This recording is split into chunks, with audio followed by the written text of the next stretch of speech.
We are set for a major rebound in fantasy football value with this 2027 running back class. There are 12 running backs who I think could legitimately be day two draft picks, rounds 1, 2, or 3.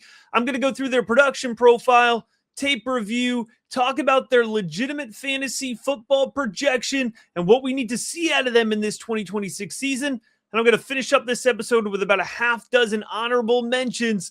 Let's go ahead. Let's get into it.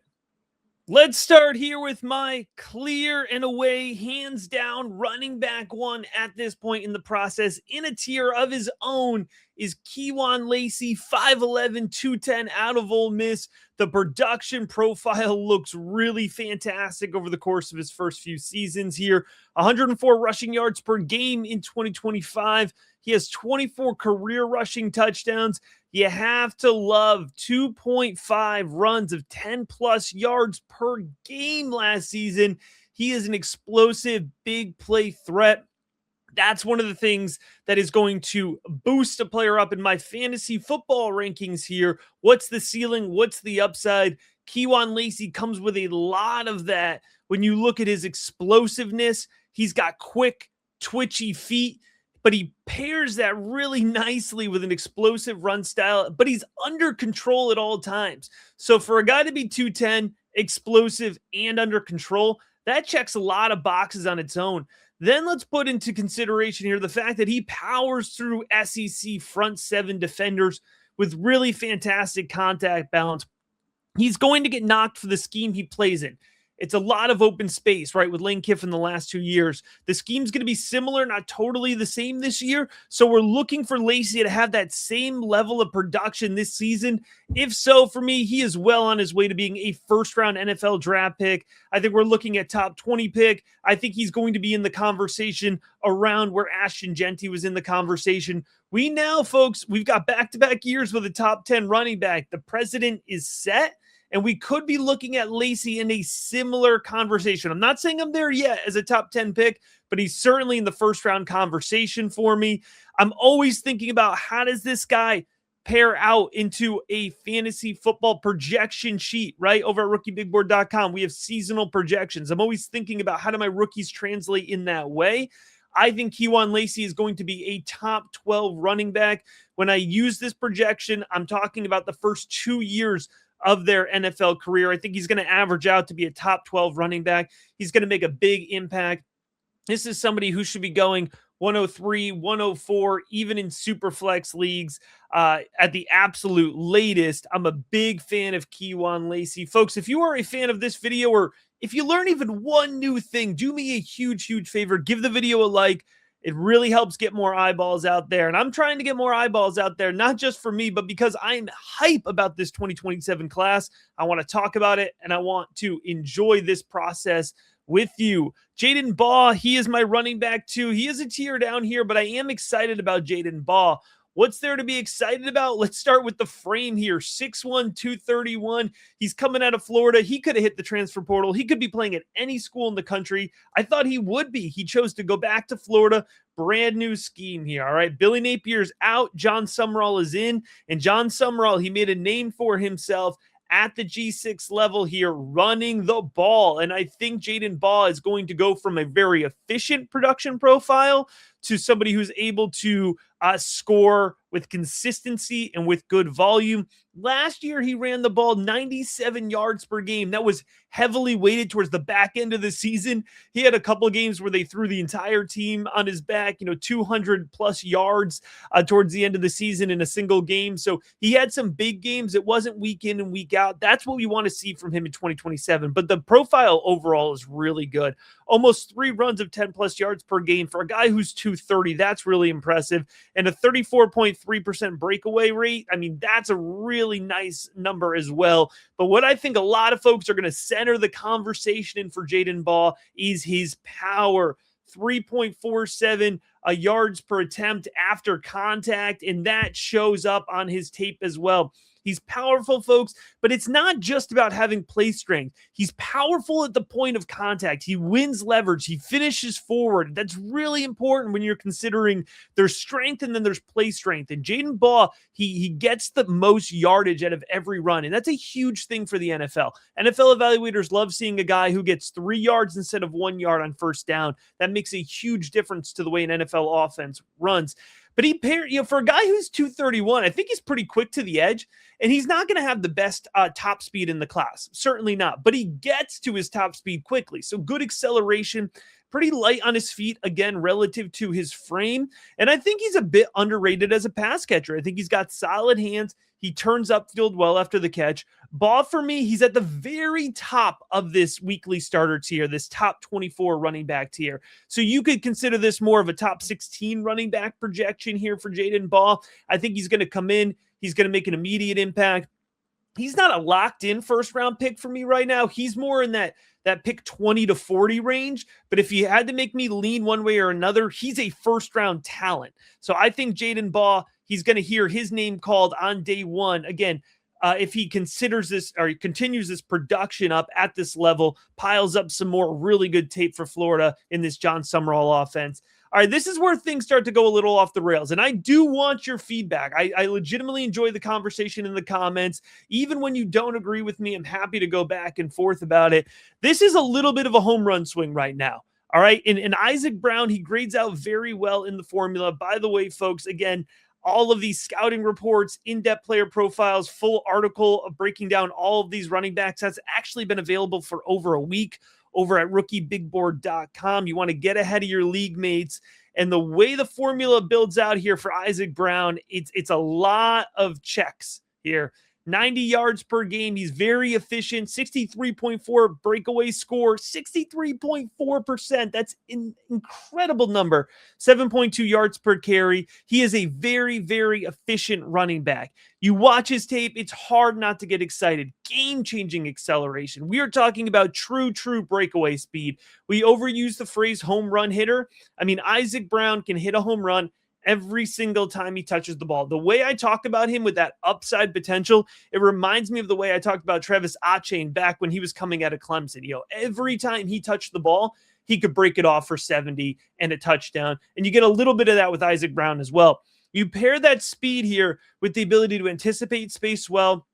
He's got effective redirection skills, so he doesn't cut back just to cut back. All right, he's instinctual in that way. Now, it's not a perfect profile, and that's why I gave a little bit of a caveat to start here. 5'9", 190. He's undersized. Absolutely. Would love to see him at the Senior Bowl, closer to 200 pounds. He lacks play strength. He struggles in pass protection. And he's been injured, right? He missed a lot of time. That's why his pure production numbers aren't super fantastic. But for the most part, I like to look at per game efficiency numbers from best season. And that's what I'm pulling here from Isaac Brown. And so you're looking at it here. Injury, struggles in pass pro, lacks play strength. That for me puts him at a day 2 projection. But if you're somebody who chases upside, Isaac Brown is definitely somebody worth getting excited about. Justice Haynes, I planted my flag on Justice Haynes. I'm all in. I'm not backing down at this point in time. I've watched his tape. I've looked at the production profile, and I just don't understand why more folks aren't excited about him. 122 rushing yards per game. If you're not familiar, Justice Haynes, he started his career at Alabama. He played last year for Michigan. Awesome per game production last year. That's what these numbers are pulled from. And then he's going to transfer. He's going to finish up his career at Georgia Tech. It's back closer to home.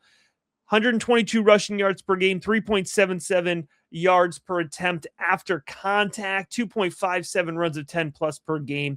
He's controlled. He's got sharp feet, excellent redirection. This is an instinctual runner. I love his vision, especially inside the tackle box. Reads space very well. He's patient.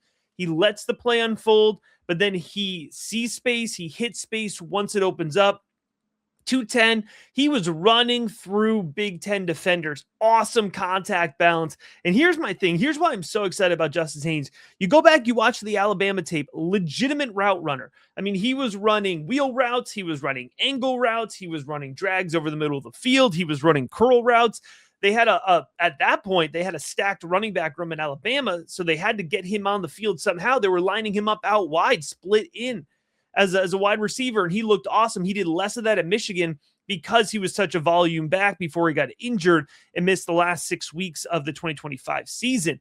He, for me, is a top 50 pick. I know that's aggressive. I know that's above consensus. That's what I'm calling at this point in the process. That's where you're going to find our Devy rankings with in-depth breakdowns on each player that we talked about on this episode and so many more. You can get full seasonal projections for NFL. You can check out our full scouting articles. You could have read about these guys a week earlier here. Check out our trade analyzer and so much more. All right, back to the video.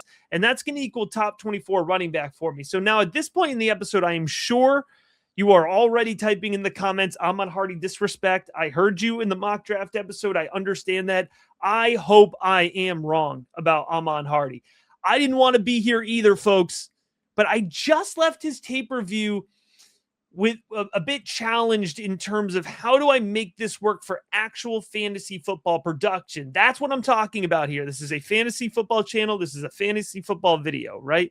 When you look at his production stats on the ground, 126 rushing yards per game. Awesome. 16 career touchdowns. That's pretty cool. 4.6 yards per contact after attempt. Nice. Good. All good numbers. He absolutely crushed it at the G6 level in his freshman season in 2024. He absolutely crushed it in his first year in the SEC at Mizzou. Here's the problem with Ahmad Hardy. 14 career receptions, 0 career touchdowns. That's hard to reckon with in terms of a fantasy football production. It just limits your ceiling, right? If you don't have that pass catching ability. Now, hey, listen, if you are playing in a standard league, I don't know if they still offer those, you can maybe disregard, push Ahmad Hardy really far up your board. I struggle with that part of things. So if Hardy comes out this season and demonstrates that pass catching ability consistently, then he's going to shoot up my rankings and he's probably going to be closer to where consensus is. I understand I'm below consensus. I don't just read off consensus here, right? That's not what I'm trying to do. I'm trying to give you a window into my personal process. The other thing we have to factor in with Ahmad Hardy is that he suffered the off-season shooting injury, right? So he's cleared to play. We expect that he'll return to action at some point this season. We don't know when that is, right? It also would not be out of the realm of realistic possibilities here that Ahmad Hardy returns for 2027 and comes out in the 2028 draft with a full season of being healthy. If you get just to his tape, he accelerates really well off the snap. He's quick to the edge. I think he's really dangerous working in space, working off tackle. He's able to bounce outside very well. He's got that good one cut. He's got good vision in that way. And he's able to break off big plays, especially hitting those cutback lanes, right? I don't love his patience. I think that he is too quick to hit gaps. He runs into the back of his guys too often here, doesn't really let space open up. He bounces outside more often than he needs to. You can get away with that at the college level. It's harder to get away with that at the NFL level. And I do see inconsistent play strength. So he does look overpowered at times playing in the SEC. Again, that's not going to get better at the NFL level.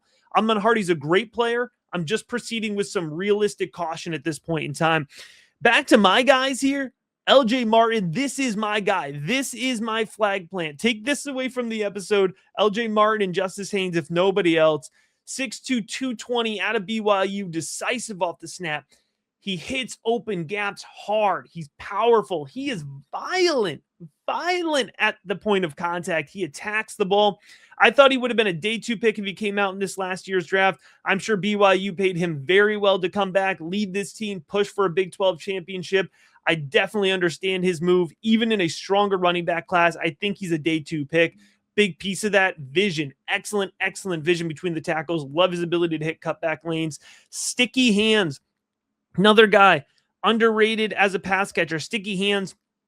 And I love when I see my running backs catch the ball in stride and continue upfield effectively, catch the ball in traffic, shake guys as you're catching the ball, hold on through contact. You see all of that with LJ Martin. He is all of 220. He carries that muscle very well. Over 100 rushing yards per game, or exactly 100 rushing yards per game last season.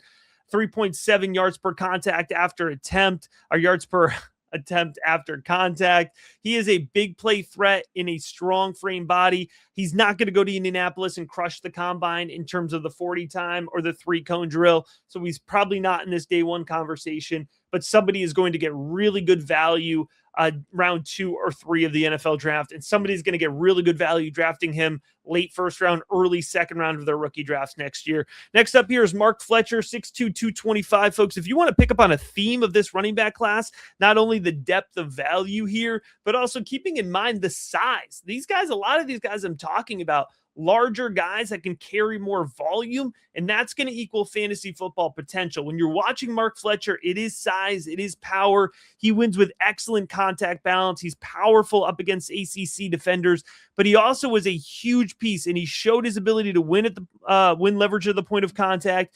He showed his ability to be patient and decisive through the tackle box. In the playoff run there, Texas A&M, Indiana, some of his best tape was in the college football playoff run. So it wasn't just showing up against ACC defenses, and that matters. Fletcher, he lacks quickness. He lacks high-end speed. He's not super bursty. This is a guy, I've got him day 2 late right now. I could see him sliding more into the round 4 conversation here, depending on how the rest of the class shakes out. Next up here is Antwan Raymond. I think Antwan Raymond is a little underrated. And I got to be honest with you, I was there too. You know, I play CFF. We've got the CFF content, and I know the production numbers are out there. But I was watching my KJ Duff tape because we're getting the wide receiver articles up on the website very soon, previewing the class, and then the subsequent videos coming next. So I was watching KJ Duff, and I just kept, and Duff's great. I love Duff. That's a little bit of a preview, but my eyes just kept going back to Antwan Raymond too. And so I was like, you know what, let me sit down. Let me run this back. Let me get a full profile in on Antwan Raymond as well.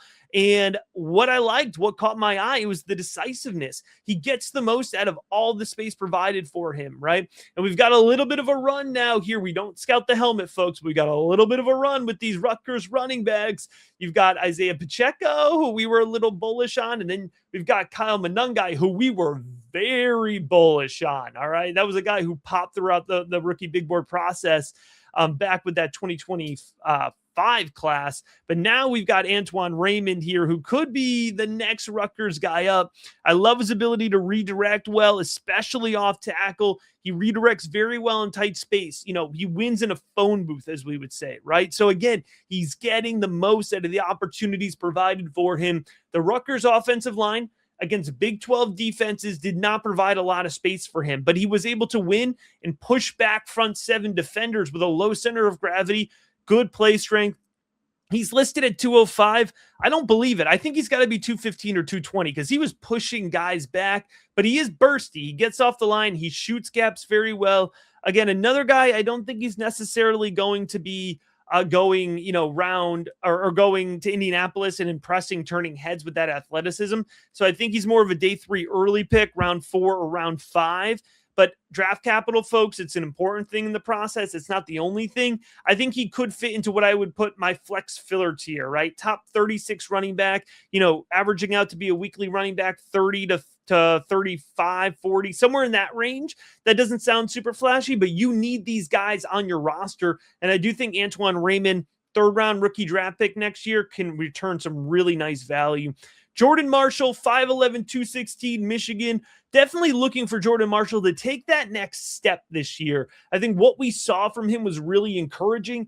85 rushing yards per game. You got the 10 rushing touchdowns last year. Again, Marshall, he was the running back 2 for Michigan last year behind Justice Haynes. Justice Haynes misses the last, I believe it was 6 games of the season. And then Jordan Marshall steps in. He had 1 solid game, and then he really took off and was carrying the Michigan offense down the stretch here. Nearly 4 yards per attempt after contact. And 4 of his last 5 games in the 2025 season was 100-plus rushing yards. The one game that wasn't, it was Ohio State. I believe he went for 71, and he only ran the ball like 10 times. So he had a really impressive finish to the season. What does he do well? He's strong. He gets lower than defenders, wins at the point of contact. He's patient off the snap, takes what the defense gives him. By the way, folks, we don't talk about it enough, but I promise you NFL evaluators care about it when you're considering potential draft capital. He's good in pass protection, really solid anchor, good range, picks up on assignments well, a strong IQ for a guy that has only been a starter for half a season. Doesn't really have a second gear, not super elusive, right? So he could be somebody who's a little bit limited in terms of his role at the NFL level, might not be somebody who gets 225 carries a game, or a season, but maybe he gets 175 carries, 15 targets. That's going to put us again back in this flex filler tier. He's right on that day 2, day 3 projection for me. I do lean day 2 because I think he's got this opportunity still to show us more, right? We've those other border guys I talked about, we've seen a lot of Mark Fletcher. We've seen a lot of Antwan Raymond. We haven't seen a lot of Jordan Marshall. So for upside alone, I'm going to push him further into the day 2 conversation here. Hollywood Smothers out of North Carolina State. Now he's going to Texas. I'm excited. I am excited to see Smothers in this Steve Sarkisian offense. 85 rushing yards per game at NC State last year, really broken NC State offense, but really efficient numbers on the ground. But he's also a great pass catcher, reliable hands, wins in traffic, really nice catch and turn ability here. Again, 3.5 receptions per game last year. He anticipates space very well, but in particular, he anticipates that second level space. So, another guy who is outplaying his offense, I think that's a good way of talking about Hollywood Smothers. And now he's going to get the opportunity at Texas to play in a whole heck of a lot more space, right? The field gets stretched a lot more when you got Arch Manning and you got Ryan Wingo and you got Cam Coleman, right? So Smothers is going to be in a lot more space. He's going to have more open gaps. And what we saw at NC State is his ability to shoot those open gaps, to flip a second gear once he gets, 5-7 yards downfield. The thing about Smothers, I think is going to limit his overall profile, lacks play strength. He struggles to win inside. And so that could be a bit of a limited role. But if we're talking about a guy who's got electric upside and has a high pass catching ceiling, you're definitely talking about Hollywood Smothers here out of Texas.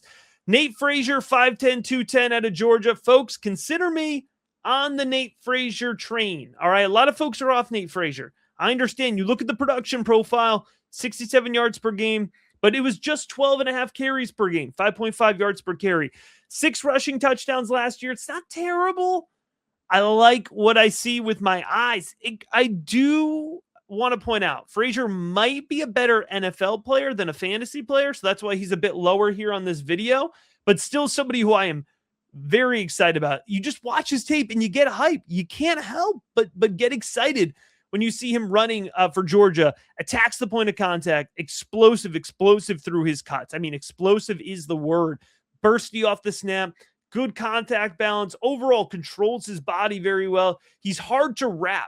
He's got a low center of gravity. He uses that to his advantage, and he does stay upright against SEC defenders.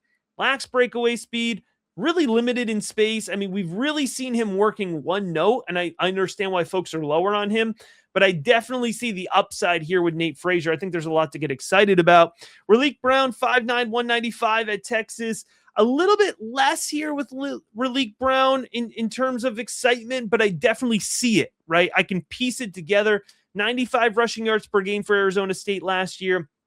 Another guy, nearly 3 receptions per game. Do you have an idea of what Sarkisian might want to be doing in the short game with the running backs here?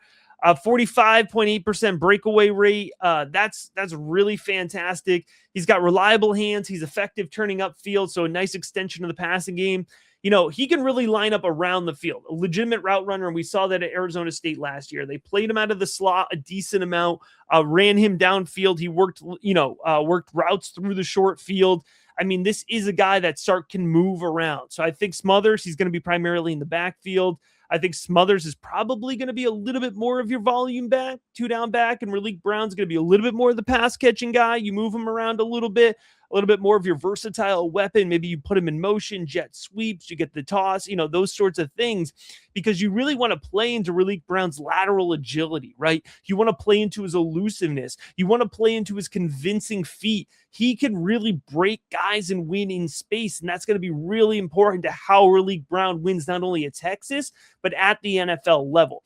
So there's certain guys, of course, you could say this for everybody, but there's certain guys that their landing spot in the NFL, the coaching staff that they land with matters more. And I do think that this is going to be a theme when we're talking about Raleek Brown, right? You put him in Shanahan's creative offense, boom, you get excited about him, right? You put him in an offense that's a little bit less creative, has a little bit less juice, fewer packages, then it's not going to be as exciting. Keeping in mind with this production profile, 3 seasons, 2 at USC and 1 at Arizona State before 2025, where he basically had 0 production. So if you're not a fan of late breakout, you're not going to be a fan of Raleek Brown. I do think he's more of a day 3 pick. But again, like all of these guys that I've got on the day 3 early projection, they have day 2 talent. The potential is here. I do think we're legitimately talking about 9, 10, 11, or even 12 of these guys. It would be the highest number since 2020, but I think it's legitimately in play here. And of course, there's always going to be guys who are snubbed, right? So if you want to add anybody to the list here, please drop me a comment. Let me know. And before I go through my honorable mentions, just another reminder, folks, head on over to rookiebigboard.com. Get access to the rookie, Devy, dynasty rankings, full scouting reports here. I've already got 30-plus scouting reports on this 2027 class. Some analysts who are going to be talking about this rookie class aren't going to start watching their tape until, next March. We've already got a really great foundation for all of these key players, and those scouting reports are just going to keep getting added up throughout the year. All right. Honorable mentions here. Mekhi Hughes out of Houston. All right, I had Mekhi Hughes. I thought he was a day 2 talent going into last season. I don't know what happened at Oregon. It was a weird situation. It just didn't work out. That's okay. He's at Houston now, reuniting with Willie Fritz. I think he can go for another 1,000 yards, probably a round 4 type guy. Definitely worth keeping on your radar. Him not having a full slide is not a snub. Just had to draw the line somewhere here. I really like Darius Taylor. I'm not just hyping these guys up, folks. I really like Darius Taylor as well. Powerful back, wins in between the tackles, super productive. I think he's got some good downhill speed, builds momentum really well. Injuries have been the thing with Darius Taylor. We've got to see a full season of healthy play to get him a little bit more comfortably into this round 3, round 4 conversation. I think he's more round 4, round 5 right now. Deshaun Bishop out of Tennessee. Bishop's got some juice. He runs in wide open space. That's certainly going to be the case again this season. They're going to really rely on him with most likely a true freshman quarterback playing. So I think Deshaun Bishop will get on the scene, but I think Bishop might be a little bit more set for the 2028 draft. Cedric C.J. Baxter out of Kentucky. We're looking for a fantasy rebound here for C.J. Baxter. Folks might remember the 5-star used to be at Texas. He had a great breakout season 3 years ago. He got injured. Never really got back to 100% in the rotation with the Longhorns. Now he's paired up with Will Stein coming over from Oregon. He has sent Bucky Irving to the NFL. He sent Noah Whittington to the NFL, a little bit less successful. I'm forgetting a running back in between those two guys that folks were really excited about out of Oregon. He's got a track record now of getting guys to the league consistently. CJ Baxter's got the athleticism. He's shown the potential. So let's see if everything can click here for Kentucky. Cedric Alexander, not going to be the fastest guy at the combine, not going to be the most athletic guy, but super productive. He's been a big piece of this Vanderbilt offense. I think he's, round 6, round 7 guy, but there's some potential there, and he's worth being in this conversation. Jaheim White out of North Texas. White's been at West Virginia. He's shown some really nice flashes. He's shown good production for the Mountaineers. Got injured last season. He was getting NFL draft buzz before he got injured right at the start of the 2025 season. Missed the whole season. So now he's at North Texas. He followed the West Virginia coaching staff, Neil Brown, who got fired from West Virginia. He's at North Texas, so White followed him to finish up with his coach in his final year. I think he could run for 1,500 yards. I'm not even exaggerating. I think he could run for 1,500 yards with North Texas against American competition.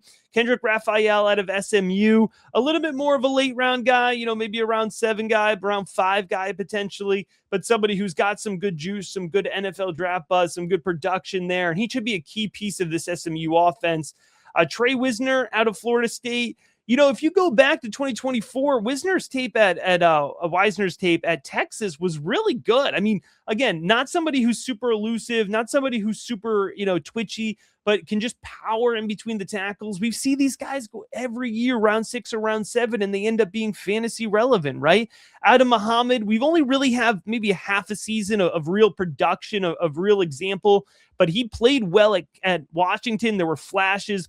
This is somebody who, again, I wouldn't put him necessarily in this early round 3 conversation at this point in time, but he has a lot of these indicators, right, to suggest that he's going to be in this conversation. And that's what we're trying to do. Talk not only about what's happening now, but what could be happening 3-4 months down the road, so you can always be playing ahead of your league mates. Last guy worth mentioning here, Ruben Owens out of Texas A&M, former 5-star guy, athletic, good pass catcher, really good in space.